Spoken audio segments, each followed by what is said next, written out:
तो नमस्कार, मैं पंडित ब्रजेश चंद्र पाठक मनोकामना ज्योतिष चैनल पर हाजिर हूँ। आज आपके सम्मुख बिल्कुल महत्वपूर्ण जानकारी लेकर, और इस चीज़ को आप एक बार अपनी कुंडली को निकाल कर देख सकते हैं तो देख लीजिए, या याद है अपनी कुंडली में तो देखिए। जो इसका फलादेश बताने जा रहा हूँ उसका अर्थ आप तुरंत समझ में आ जाएगा आपको। अब चंद दिन बचे हैं, महीने की बात छोड़िए, पक्ष की बात छोड़िए, एक सप्ताह ही बचे हैं। और शनि आप जानते हैं कि इनको कर्म फल प्रदाता न्यायाधीश माने गए हैं। इन्हीं में एक ऐसा गुण है कि एक साथ ये कई राशियों पर प्रभाव दिखाते हुए चलते हैं। इसका वर्णन करने से पहले श्री गणेश करने के पूर्व श्री गणेश जी का स्तुति कर लें।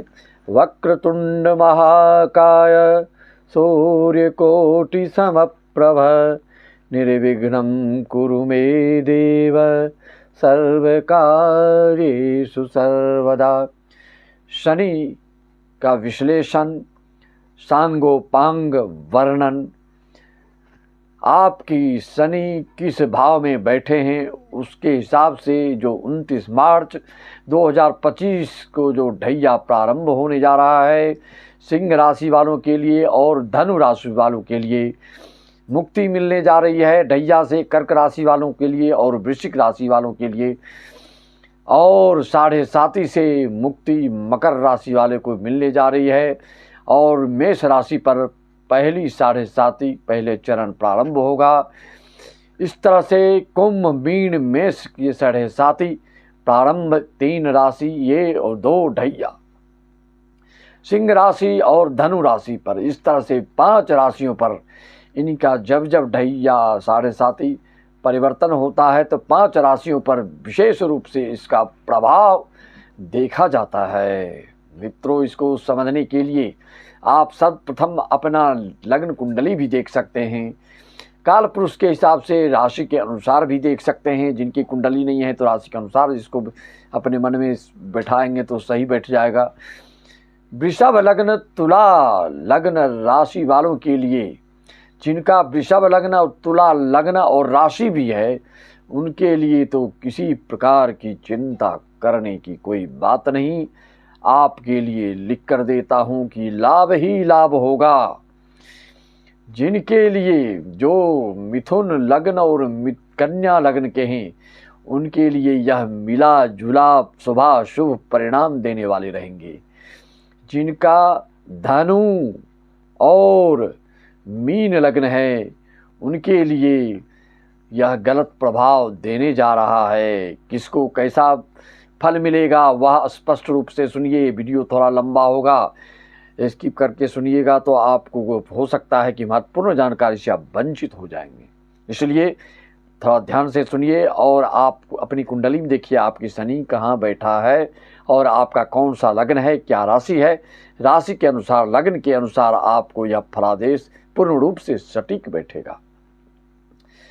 आप एक चीज और देखें, जिन किसी कुंडलियों के राशि किसी भी राशि के हों, आप मेष से मीन राशि या मेष से मीन लग्न तक वालों में यह देखिए कि शनि की युति केतु से तो नहीं है, शनि की युति मंगल से तो नहीं है, शनि की युति राहु से तो नहीं है। जिनकी कुंडलियों में इस तरह की युतियां होंगी तो निश्चित तौर पे इनकी दशा अंतर्दशा चल रही हो तो आपके साथ विकट समस्या हो सकती है, और इसका समाधान, इसका परिहार, इसका निदान भी अंत में हम बताएंगे। जो आप जानते हैं उससे हटकर भी महत्वपूर्ण प्रभावकारी रेमेडी और मेडिटेशन भी हम आपको बताएंगे, उसका भी मार्गदर्शन देंगे, तो इससे निजात पा सकते हैं। आप अपनी कुंडली का अगर विश्लेषण करवाना चाहते हैं तो 501 में आप सारी जानकारियां प्राप्त कर सकते हैं। वो कोई भी ऐसी जानकारी नहीं कि आपको 5 प्रश्न 10 प्रश्न की बात नहीं, सारी जानकारी आपको उपलब्ध करा दी जाती है मात्र 501 में। ऐसा नहीं कि 3000 देंगे तब हम पूरी बात करेंगे, ऐसी कोई बात नहीं है। और जब संपूर्ण लाइफ की अगर कुंडली बनवाना चाहते हैं तो 2100 में पूरे जीवन की, संतान से संबंधित, संपत्ति से संबंधित, दाम्पत्य जीवन से संबंधित, अड़ोस पड़ोस से संबंधित, केतु मुकदमा से संबंधित, आदि ब्याह से संबंधित, जो भी जितनी भी समस्याएं, जो भी आपके जीवन से संबंधित बातें होंगी, उस पर प्रकाश डालकर PDF बनाकर आप तक भेज दिया जाता। तो मित्रों, हम आगे बढ़ते हैं। आपको यह कह रहे थे कि अगर शनि की युति केतु मंगल राहु से है, इसको कहते हैं पिशाच बाधा। यह 29 मार्च से प्रारंभ होने वाला है, क्योंकि अष्टम भाव में राहु और शनि सिंह राशि वालों के लिए अष्टम भाव में है, लेकिन यह युति सभी राशि लग्न वालों के लिए अलग अलग भाव में बनेगा। राहु शनि की युति 29 मार्च से 18 मई तक जो 50 दिन का जो ये युति बन रहा है, इस 50 दिन को बिल्कुल संक्रमण का दौर कहा जाएगा। जिनकी कुंडलियों में इस तरह की युति है, उनको विशेष रूप से ध्यान देना होगा, अन्यथा बहुत बेचैन, व्यथित, व्याकुल और आप बहुत ही परेशान हो सकते हैं। मित्रों, आप जानते हैं कि शनि जो है मकान के, भवन के, अचल संपत्ति के, कल कारखाना, उद्योगपतियों के ये कारक होते हैं। और शनि आपकी किस भाव में बैठकर क्या फल देता है, यह समझेंगे। शनि से आपकी अचल संपत्ति, आकूत संपत्ति, उद्योग धंधा कितने आगे ज़िंदगी में बढ़ेंगे, वह पता चलता है। गुरु से भी, शनि से भी। और शुक्र जैसे है ऐश्वर्य, वैभव, भौतिकता से परिपूर्णता को ये प्राप्त कराते हैं, शुभ योग में होते हैं। तो लेकिन अंत तो गत्वा आप देखते हैं, आप कई फिल्मी दुनिया से जुड़े व्यक्तियों को, कि अंत में रोड पे आ जाते हैं। शुक्र भोग करा करके धन संपदा को नष्ट करके अंत में भिखारी बना देता है। अगर शनि का शुभ योग हो कुंडली में, तभी आप जीवन पर्यंत और जन्म जन्मांतर आपके वंश कुल के कई वंश तक, कई कुल तक, कई आने वाली पीढ़ियों तक ये आपको उतारते हैं और धन संपदा को उत्तरोत्तर वृद्धि करते चले जाते हैं। जिसके कि घर में आप देखते हैं कि बाप दादा अमीर थे, अभी तक उनके पोता होता भी अमीर होते चले जा रहे हैं। उनकी कुंडलियों में शनि गुरु का प्रबल प्रभाव होता है और अंश बल से ही बलवान होते हैं, अंशहीन नहीं होते हैं। यह देखा गया। आप जिस भी अपने भारतवर्ष या पूरी दुनिया में जिसको देख रहे हैं कि चल अचल संपत्ति, उद्योग, कल कारखाने आदि में विशेष उन्नति उत्थान कर रहे हैं, तो उनकी कुंडली में आंखें बंद करके देखें, ये आप तो उनको शनि गुरु आदि मजबूत स्थिति में मिलेगी। शनि मजबूत है तो आपकी धन संपदा, संपत्ति में अस्थायित्व दिखेगा जीवन में। अन्यथा शुक्र आदि का अगर योग शुभ रहता है तो आता है करोड़ों, खरबों, अरबों, लेकिन मरणासन्न होते होते जीवन के अंतिम चरण में जाके पुनः वह जीरो हो जाता है। इसलिए शनि की विशेषता, शनि की उपयोगिता, शनि की सार्थकता आप अपनी कुंडली में अवश्य देखें। और किस भाव में बैठे हैं, किस भाव में बैठने से यह क्या क्या 29 मार्च 2025 से 2.5 साल तक देने वाले हैं, उस पर हम प्रकाश क्रमशः डालने जा रहे हैं। शनि की व्याख्या विश्लेषण करने के पूर्व इनका भी ध्यान कर लें। नीलांजन समाभासम रविपुत्रम यमाग्रजम छाया मार्तंड संभूतम तम प्रणमामि ईश्वरेश्वरम। इनकी महत्ता, इनकी उपयोगिता, इनकी सार्थकता आज आपको समझ में आएगी। किसके लिए मकान आदि के ये शुभ योग देते हैं। अगर शनि विपरीत हो जाएं आपकी कुंडली में, तो भले ही आप कितना ही धनवान क्यों न हो जाएं, लेकिन आपका जो निवास का स्थान है, जो आवासीय जगह आपकी होती है, वह कभी भी tip top A to Z बिल्कुल मॉडर्न नहीं हो सकता है। कुछ न कुछ उसमें खामियां, कुछ न कुछ उसमें त्रुटियां अवश्य देखने को आपको मिलेगी। तो शनि ही दर्शाता है आपकी हर चीज़ को। चल अचल संपत्ति, आकूत धन संपदा के दृष्टिकोण से राहु, जैसे कि मैंने बताया, आपको इस घोर कलयुग में सडनली अरबों खरबों पैदा लाभ कराता है, तो फिर सडनली छीन भी लेता है। कई आप नेता लोगों को देखे होंगे, दिल्ली आदि में बिल्कुल अभी हवा फैली हुई है कि कहाँ कितने करोड़ों को फूंके थे अपने ऐश्वर्य, वैभव और भौतिकता के ऊपर, लेकिन वह जब पलटी मारे तो सारे सुख हीन हो गए और सब छीन हो गए और सब उन सब चीज़ों से पदच्युत हो गए। यही है राहु का अचानक प्रभाव। शनि में अस्थायित्व होता है। जो 2-4 दिन की चांदनी की बात है। अगर राहु अचानक पैसा देता है तो उसको सदुपयोग और धर्म कर्म परोपकार आदि में नहीं लगाते हैं तो उतनी तेजी से ही वो निकल जाता है। मन में जब तक शुद्धता नहीं आएगी, मन में निर्मलता नहीं आएगी, विवेक सत्संग आदि नहीं करेंगे तो वह राहु का पैसा कभी फलीभूत नहीं होता है। वो चाहे आपके शराब से आए, चाहे किसी गरीबों के घोटाला से आए, किसी जनता जनार्दन के हाय से आप इकट्ठा कर लिए हों, आज नहीं तो कल वह आपकी जीते जी ही किस रास्ते से निकल जाएगा वह देखते ही देखते आप समझ जाएंगे। चाहे केस मुकदमा, प्रशासनिक और राज्य की दृष्टिकोण से देखेंगे तो सारी संपत्तियां राजसात हो जाती हैं। अवैध अनैतिक रूप से संग्रह की हुई संपत्ति, या इसको आप गांठ बांध लीजिए। हम आगे बढ़ने के पहले आपको बताते हैं कि शनि अगर आपके प्रथम भाव में, लग्न भाव में बैठा हो तो यह क्या फल देगा। लाल किताब के अनुसार शनि को द्वितीय भाव में भी मकान का सुख बताया गया है, लेकिन प्रथम भाव में जो है या पूर्व जन्म में कोई पाप कर्म को इंगित करता है, जिसके कारण कि आपका शनि लग्न में आता है। और सप्तम भाव में भी जिसका शनि राहु होता है तो पूर्व जन्म में ऐसे लोगों को दूसरों को प्रताड़ित करना, और राहु होने से सप्तम में वह पिछले जन्म में अकाल मृत्यु को प्राप्त होता है, ऐसा ज्योतिष शास्त्र में वर्णन है। तो प्रथम भाव में अगर शनि आपका है तो बालापन आपका गरीबियों से गुजर सकता है। अपने लोग आपकी उपेक्षित कर सकते हैं और उपेक्षा के भाव से देख सकते हैं, लेकिन जब आप वर्चस्व अपने प्रभुत्व पर, अपनी उन्नति और उत्थान के पद पर पदस्थ होंगे तब आपको लोग देखते रहेंगे और आपसे हाथ मिलाने को तैयार होंगे। और फिर आपसे विरोधाभास जो अपने लोगों से रहता है वह ख़त्म होने के लोग प्रयास करने लगते हैं। लेकिन सावधानी आपके लिए ज़रूरी होती है। प्रथम भाव में शनि होने से व्यक्ति को मन में कुछ विचारधारा में न्यूनता आती है, इसलिए आपको मेडिटेशन, हनुमान चालीसा, सुंदरकांड आदि को पाठ करते रहना चाहिए। शनि की शुभ फल प्राप्ति के लिए क्या क्या करना पड़ता है उस अभी हम बताएंगे। प्रथम भाव में शनि रहने से तब शुभ फल मिलता है जब सप्तम भाव, दसम भाव में कोई ग्रह ना हो तो निश्चित तौर पे आपको शुभ फल मिलता है। अगर सप्तम दसम भाव में कोई ग्रह होता है लग्न में शनि के रहते हुए तो वह बाद में आपको बहुत दिक्कत देता है और शुभ फल देने वाला नहीं होता है। द्वितीय भाव में अगर आपका शनि है तो आपको कुटुंब परिवार से लगाव कम होगा।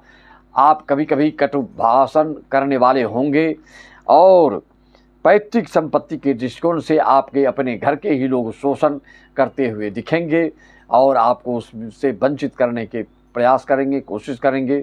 आप जब तक इसके लिए ध्यान नहीं देंगे तो आपको ज़्यादा से ज़्यादा पैतृक संपत्ति मिलने की संभावना कम हो जाती है। जिसके द्वितीय भाव में शनि होता है तो उसको कुछ काल, कुछ अवधि, कुछ समय ऐसा आता है कि आपको खान पान में इतना परहेज़ करना पड़ता है कि वो आप सोच भी नहीं सकते हैं। आपको लगेगा कि हम क्या खाएं, क्या पिएं, क्या छोड़ें।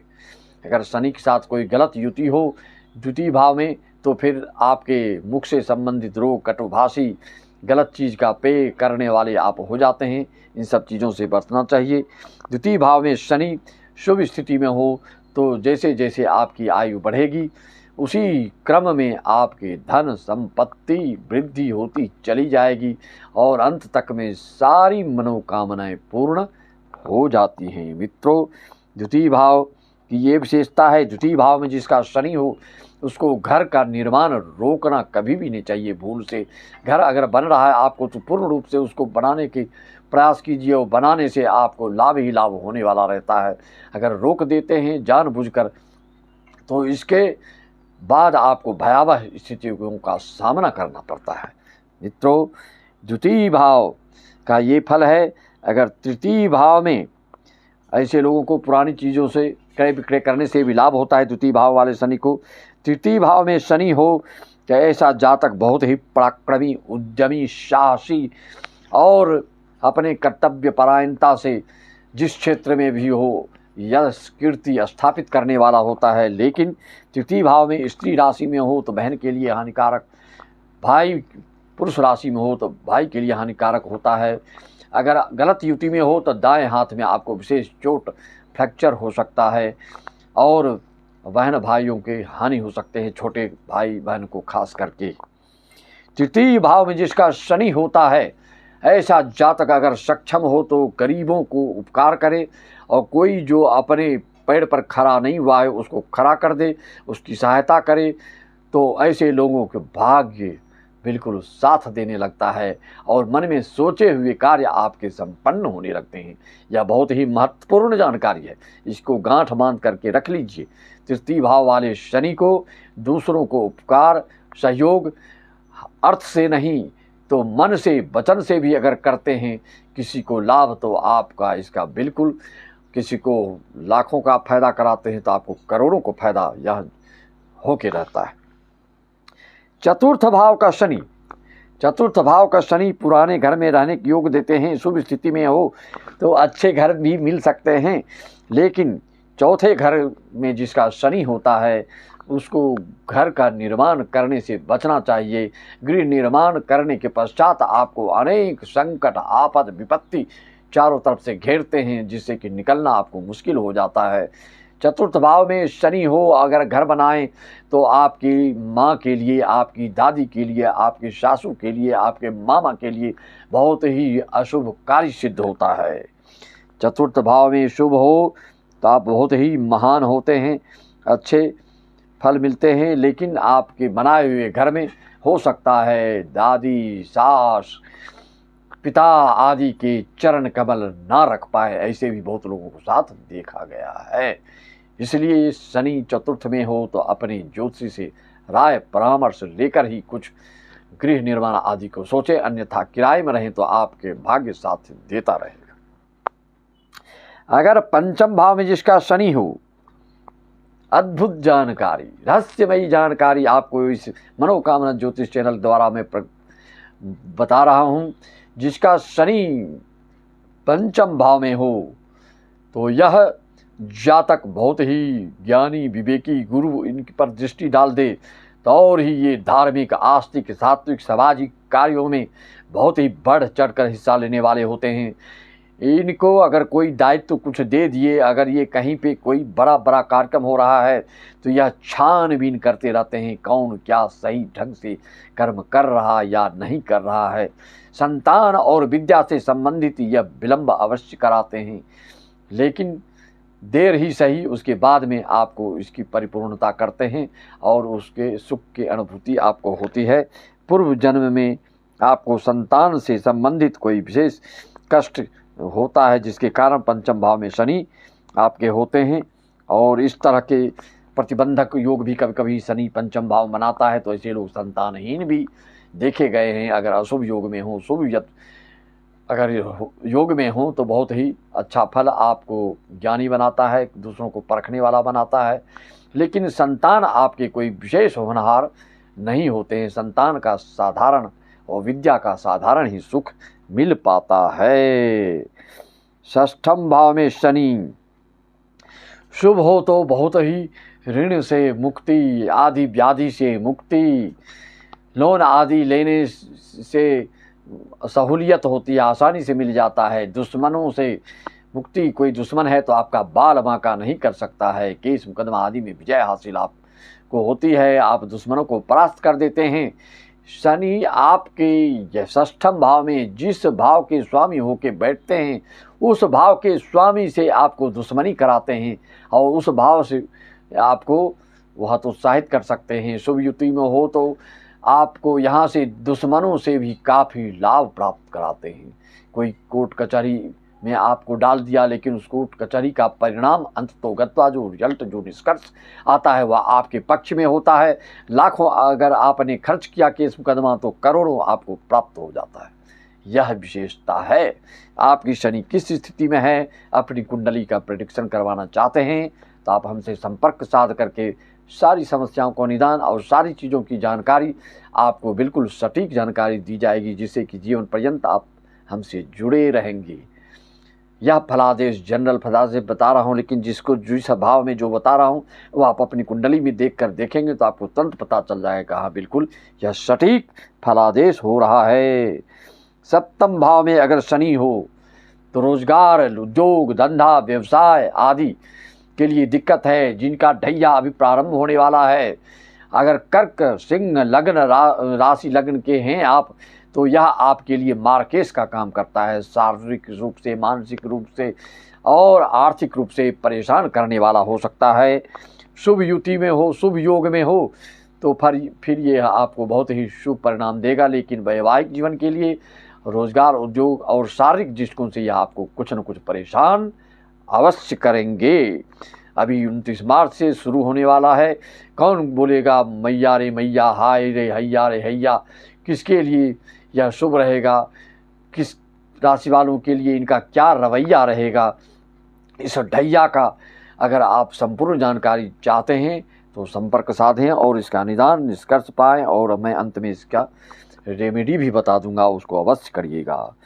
अगर सप्तम भाव में हो, अगर सस योग बना के हो तो ऐसे जातक पत्नी को पति के रूप में, पति को पत्नी के रूप में बिल्कुल स्वावलंबी और एकदम बिल्कुल सक्षम मजबूती स्थिति में होती हैं, स्वरोजगार करने में भी, लेकिन वैवाहिक जीवन में अस्त व्यस्तता वाली कार्य में इन्वॉल्व होने के कारण दोनों के सामंजस्य में विरोधाभास आ जाता है और कभी कभी विद्रोह और विच्छेद योग आदि भी की संभावना बन जाती है।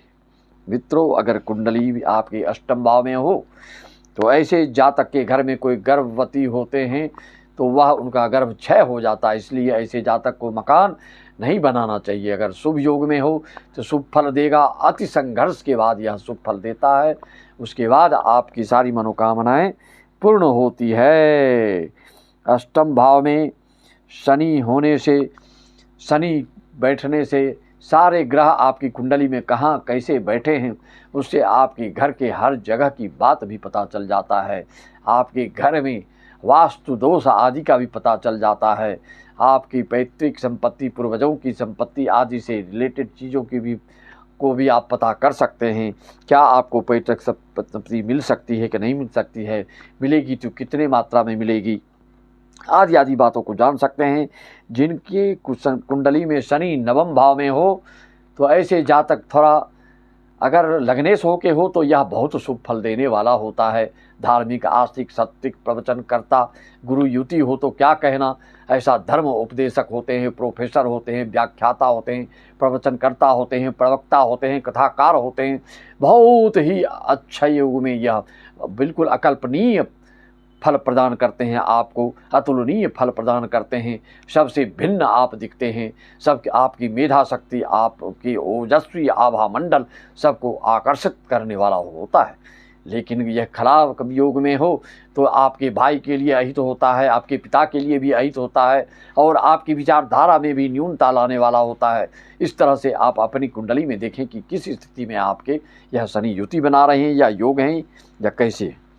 दसम भाव का शनि हो ऐसा जातक कर्मठ, कर्तव्यपरायणता, बिल्कुल बहुत ही जीवट प्राणी होता है, अपने कार्यों के प्रति समर्पित होता है। लेकिन दसमस्त जो शनि होता है, ऐसे जातक घर बनाते हैं तो बाद में फिर इनको बहुत ही संघर्ष करने पड़ता है। किसी न किसी कारण से कई संकटों से आप घिर जाते हैं। इसलिए जिसके दसमस्त शनि हो तो अच्छी तरह से रहें, ठाठ बाट से रहें, उसमें कोई न्यूनता कमी करने की ज़रूरत नहीं है। लेकिन किराए का मकान आपको ज़्यादा सूटेबल रहता है, या फिर रेडीमेड बने बनाए मकान लेने से आपको कोई दिक्कत नहीं होता है। अगर निर्माण कार्य न्यू डाल के करते हैं तो आपको काफ़ी परेशानी, चारों तरफ से आप संकटों से घिर जाते हैं। दसमस्त कंपनी शनि अगर शुद्ध हो तो बड़े बड़े उद्योगपति आदि भी बनते देखा गया है और अपने कार्यों के प्रति आपकी लगनशीलता देखते ही बनती है, उसकी पराकाष्ठा आप पार कर देते हैं। तो आपकी किस स्थिति में देखें, शनि अगर एकादश भाव में है, यह जातक के लिए शुभ फलद होता है। शुभ स्थिति में हो, अपनी राशि में हो, गुरु युति हो तो ऐसे जातक को संपत्ति आकूत संपत्ति, बड़े कल कारखाने वाले, लोहा से रिलेटेड, खदान से संबंधित चीज़ों में, रियल एस्टेट से संबंधित बड़े बड़े बिल्डर्सों में देखा जाता है। बड़े कल कारखाने वालों को शुभ योग में ऐसा शनि खूब शुभ फल देता है। मारकेस होकर हो तो आपके एक पैर टांग तोड़ के रख देते हैं, जिसमें कि आपके सर्जिकल स्टील वगैरह डाल के उसको पैर को सीधा किया जाता है। इस तरह के इसके शुभाशुभ और माइनस प्लस फल मिलते रहता है। अगर द्वादश भाव में शनि हो तो क्या करना चाहिए? द्वादश भाव में शनि हो तो आपको मकान बनाने में रोकना नहीं चाहिए, धीरे धीरे बनाते रहना चाहिए। मकान जैसे जैसे बनते रहता है आपको और भी मकान बनने के योग यह देता रहता है।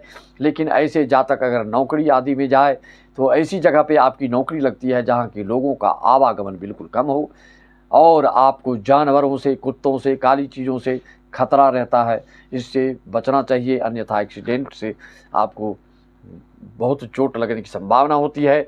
अगर यहाँ पर मार्केट शनि हो, मंगल से युति हो तो ऐसे जातकों के एक्सीडेंट के द्वारा रक्तपात विशेष हो जाने से मृत्यु को प्राप्त होता है। इस तरह से प्रथम भाव से द्वादश भाव तक मैंने शनि का वर्णन बताया। आपको अपनी कुंडली का विश्लेषण करवाना हो तो संपर्क साध करके सारी चीज़ों को जानकारी आप प्राप्त कर सकते हैं। शनि से आपको हर चीज़ का पता चलता है, चाहे वो संपत्ति हो, संतति हो, आपकी जो स्फूर्ति है, कार्य करने की जो गतिशीलता है, वह भी शनि ही बताता है। शनि जिसका कमज़ोर होता है वह बिल्कुल अनमयस्क होकर बैठे रहता है, सोचता ज़्यादा है, करता कम है। इसलिए आप शनि को कमज़ोर है, अगर योग कारक है, शुभ स्थिति में है तो इसके बल को बढ़ाइए, इसके रेमेडी आदि कीजिए, इसका मेडिटेशन कीजिए। शनि को प्रसन्न करने के लिए आप जानते हैं श्री राम जय राम जय जय बोल के हनुमान चालीसा पाठ, सुंदरकांड का पाठ, श्री रामचरित मानस का अखंड पाठ, श्रीमद् भागवत महापुराण आदि जब करते हैं तो सारे दोष दूर हो जाते हैं और सारे जो अपेक्षाएं आपके भगवान से हैं, जो मनोकामनाएं हैं, जो इच्छाएं हैं, जो आपकी आकांक्षाएं हैं, वो सब परिपूर्ण होने लगता है। ये शनि देवता का इतना बड़ा वरदान, आशीर्वाद, रंक से राजा, राजा से रंक बनाने की शक्ति शनि देवता में है। इसीलिए इनको न्यायाधीश, कर्म फल प्रदाता, अगर शनि ना होते तो लोग और इस कलयुग में क्या से क्या अन्याय करते, कोई ठिकाना नहीं। शनि ही ऐसे हैं जो एक से एक उदंड और चंडाल और क्रूर कर्ता को भी ये ऐसा चोट पहुंचाते हैं, ऐसी चोट पहुंचाते हैं कि वह फिर सावधान होता है, सतर्क होता है और अपने कुकर्मों में ब्रेक लगाता है। इस शनि ग्रह का बहुत ही बड़ा महत्व है इस मानव जीवन पर और पूरी प्रकृति पर प्रभाव पूरे ग्रह को हिसाब से ही देखा जाता है। तो जो पिशाच बाधा योग बताया मैंने 29 मार्च से चंद दिन बचे हैं, इसके उपाय, इसका परिहार कर लें या फिर भुगतने को तैयार हों। किसकी कुंडली किसको भुगतना है, तो जिसका शनि राहु युति है, जिस भाव में है उस भाव से रिलेटेड आपको निश्चित तौर पे 101% हानि पहुंचा के रहेगा। और यह सिर्फ आपके घर में ही नहीं, इसका प्रभाव, इसका दुष्प्रभाव पूरे इस भूमंडल पर, पूरे विश्व पर, देश विदेश में देखने को आपको मिलेगा। चंद दिन बचे हैं, आप देखिए एक से एक तहलका, एक से एक प्राकृतिक प्रकोप ऐसा आएगा कि जिसका कि आप समझ में आएगा। और फिर कुंडली को जो नहीं भी मानने वाले हैं, नास्तिक भी हैं, वो आस्तिक हो जाएंगे।